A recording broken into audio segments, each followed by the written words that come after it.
ហើយស្ងោរត្រីឡាប់យ៉ារបស់ខ្ញុំមកឆ្អិន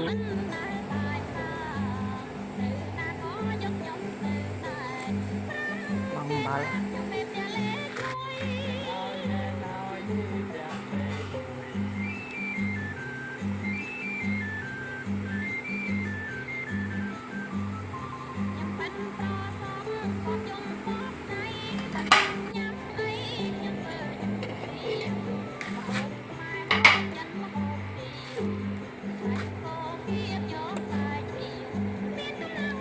គ្រឿងក្រៅដែលចោលមិនបាន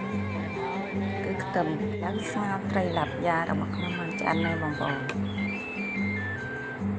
តែខ្វះតែជីមុខទៀតទេ